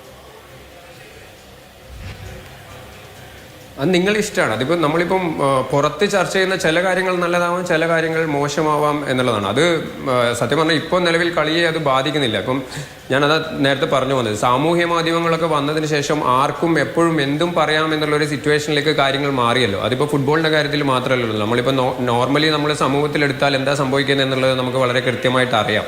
അപ്പോൾ അത് ഫുട്ബോളിന് മാത്രമല്ല, ഇപ്പം ഈ പറയുന്ന സാമൂഹ്യ മാധ്യമത്തിൻ്റെ വളർച്ച ഫുട്ബോളിലും ഇടപെട്ട് തുടങ്ങി എന്നുള്ളത് മാത്രമാണ് ഈ ചർച്ചകളെ ഞാൻ മനസ്സിലാക്കുന്നത്. അല്ലാതെ അതിനൊരു ഭയങ്കരമായിട്ട് പ്രസക്തി ഉണ്ട് എന്നുള്ളത് എന്ന് എനിക്ക് തോന്നുന്നില്ല. പിന്നെ നിങ്ങൾ പറഞ്ഞ 2 കാര്യങ്ങൾ, ഒന്ന് ഹൈഡ്രേഷൻ ബ്രേക്കും ഈ പറയുന്ന വാറിൻ്റെ ഇടപെടലുകളും. ഈ പറയുന്ന സാധനങ്ങൾ ഹൈഡ്രേഷൻ ബ്രേക്ക് എന്ന് പറയുന്നത് എനിക്ക് അനാവശ്യമായിട്ടുള്ള ഒരു കാര്യമായിട്ടാണ് തോന്നുന്നത്. കാരണം നമ്മൾ ഫുട്ബോൾ കളിക്കുമ്പോൾ നമുക്ക് വേണമെങ്കിൽ ഇടയ്ക്ക് പോയിട്ട് വെള്ളം കുടിക്കാനുള്ള സാഹചര്യങ്ങൾ ഉണ്ടാവും. ഈ പറയുന്ന പോലെ ത്രോ വന്നാലോ അല്ലെങ്കിൽ കോർണർ വന്നാലോ ഇതിനൊക്കെ ലൈനിൻ്റെ സൈഡിലൊക്കെ വെള്ളം വെച്ചിട്ടുണ്ടാവും. നമുക്കത് വേണമെങ്കിൽ എടുത്ത് കുടിക്കാൻ പറ്റും. അപ്പോൾ അതിനൊരു എന്താ പറയുക ഇതിനൊരു ബ്രേക്ക് വേണോ എന്ന് ചോദിച്ചാൽ എന്നെ സംബന്ധിച്ചിടത്തോളം അതൊരു എന്താ പറയുക ആ ഒരു ഹാഫിൻ്റെ മൊത്തം ടെമ്പോ കളയുന്ന ഒരു സിറ്റുവേഷൻ ആയിട്ടാണ് അത് മാറുന്നത്. അതേപോലെയാണ് വാർ ചില സമയങ്ങളിൽ നമുക്ക് തോന്നും ഇത് വേണമായിരുന്നു, റഫറീസിൻ്റെ മിസ്റ്റേക്ക് വരുമ്പം അത് കറക്റ്റ് ചെയ്യാൻ അത് വേണമായിരുന്നു തോന്നുന്നു. പക്ഷേ ഇത് എല്ലായിടത്തും ഇടപെട്ട് തുടങ്ങുക എന്ന് പറയുന്നത് ശരിക്കും പറഞ്ഞാൽ ബുദ്ധിമുട്ടാണ്. അപൂർവം സ്ഥലങ്ങളിൽ മാത്രമാണ് വാർ ഇടപെടേണ്ട കാര്യമുള്ളൂ. പക്ഷേ ഇപ്പം നമ്മൾ എടുത്തു നോക്കിയാൽ കോർണർ വേണമെങ്കിൽ ചെക്ക് ചെയ്യാം. അങ്ങനെ A to Z കാര്യങ്ങൾ. ഇപ്പം നമ്മൾ അർജന്റീനയുടെ ഈജിപ്തുമായിട്ടുള്ള ഗോൾ ചർച്ച ചെയ്തു. അത് ഇത്ര സമയം കഴിഞ്ഞിട്ടാണ് ചെക്ക് ചെയ്തത് എന്ന് പറഞ്ഞു. അതിൻ്റെ നിയമം അനുസരിച്ചിട്ട് അങ്ങനെയാണ്. അത് എപ്പോൾ തുടങ്ങിയോ അന്ന് ആ സമയം തൊട്ട് ഗോൾ അടിക്കുന്ന വരെയുള്ള സമയത്ത് ഈ ചെക്ക് ചെയ്യണം. അപ്പം ഞാനിത് നമ്മളെ ദിലീപ് പ്രേമചന്ദ്രനുമായിട്ട് ഇതൊരിക്കൽ ചർച്ച ചെയ്തിട്ടുണ്ട്. അപ്പോൾ ദിലീപേട്ടനോട് ചോദിച്ചപ്പോൾ ദിലീപേട്ടനോട് ചോദിച്ച ചോദ്യം, കുറേ മുന്നേ ഒരു 26-36 പാസുകളിൽ അർജന്റീന ഗോളടിച്ച ഒരു കളി ഉണ്ടായിരുന്നു. അപ്പോൾ അന്നാണ് ഈ വാറെങ്കിൽ ആ തുടക്കം തൊട്ട്, അതായത് ഒരു 2-3 മിനിറ്റോ മുന്നാണ് അവർ പാസ് ചെയ്യാൻ തുടങ്ങിയത്. അത് തൊട്ട് ചർച്ച ചെയ്യുക എന്നുള്ളതാണ്. അപ്പോൾ അതേപോലെയുള്ള സാഹചര്യങ്ങളാണ് വാറിന്റെ പ്രസക്തി എന്നുള്ളത്. അത് വേണോ വേണ്ടിയോ ആ സമയത്ത് ചെക്ക് ചെയ്യണോ അങ്ങനത്തെ കാര്യങ്ങളിലൊക്കെ ഒരു കൃത്യമായ തീരുമാനങ്ങൾ ഉണ്ടാവണം. ആ കാര്യങ്ങളൊക്കെ ഇത് വേണ്ട അല്ലെങ്കിൽ ഇന്ന സമയത്ത്. പക്ഷേ ഈ ഹൈഡ്രേഷൻ ബ്രേക്ക് ഈ അമേരിക്കൻ വേൾഡ് കപ്പിന് വേണ്ടിയിട്ട് ഉണ്ടാക്കി അല്ലെങ്കിൽ വന്നതാണല്ലോ. അപ്പോൾ മറഡോണ പണ്ട് പറഞ്ഞ കാര്യമൊക്കെ പലരും ചൂണ്ടിക്കാണിച്ചിട്ടുണ്ട്. അവരെ ഫുട്ബോളിനെ 4 ക്വാർട്ടറാക്കി വിൽക്കുമെന്നൊക്കെ. അതൊരു അഡ്വർടൈസ്മെന്റ് പ്രാധാന്യം കൂടി അതിനകത്തുണ്ടല്ലോ. പക്ഷേ ഇനി അങ്ങോട്ട് ഇപ്പോൾ യൂറോപ്പിലാണ് പ്രധാനമായും ഫുട്ബോൾ നടക്കുക. വരുന്ന വേൾഡ് കപ്പിലും വേൾഡ് ഇവന്റ്സിലും ഒക്കെ ഈ പറയുന്ന പോലെ ഹൈഡ്രേഷൻ ബ്രേക്ക് ഉണ്ടാവാനുള്ള സാധ്യതയുണ്ടോ? അങ്ങനെ ഉണ്ടാവണോ? അങ്ങനെ ഉണ്ടാവുന്നുണ്ടെങ്കിൽ അതിൻ്റെ ഒരു കൊമേഴ്ഷ്യൽ സൈഡും കൂടി വെച്ചിട്ടല്ലേ?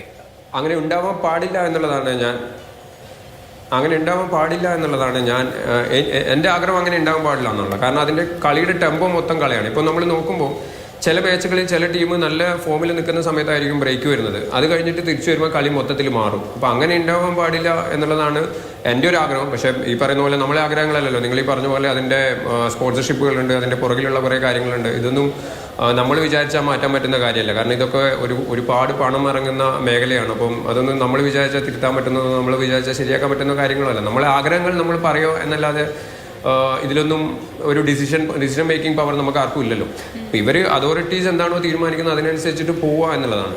ഇപ്പോൾ പണ്ട് മറഡോണ പറഞ്ഞത് മാത്രമല്ല, ഇപ്പം ഈ വേൾഡ് കപ്പ് ഫൈനലിന് ഒരു ചർച്ച വന്നിട്ടുണ്ടായിരുന്നല്ലോ. 30 മിനിറ്റോളം ബ്രേക്ക് വരുന്നു എന്നുള്ളത് ഒരു ചർച്ച വന്നിട്ടുണ്ടായിരുന്നു എന്ന് തോന്നുന്നു. അപ്പം ആ പറയുന്ന സാധനങ്ങളൊക്കെ ഈ പറയുന്ന പോലെ മണി മാത്രം കണ്ടിട്ടാണ്. അപ്പോൾ കളി എന്ന് പറയുന്നത് പൈസ മാത്രമല്ല എന്നുള്ളതും കൂടി അതോറിറ്റീസ് ചിന്തിക്കണം എന്നുള്ളതാണ്. കളി എന്നുള്ളത് അതിനൊരു സൗന്ദര്യമുണ്ട്, അത് ആസ്വദിക്കുന്ന ആൾക്കാരുണ്ട്.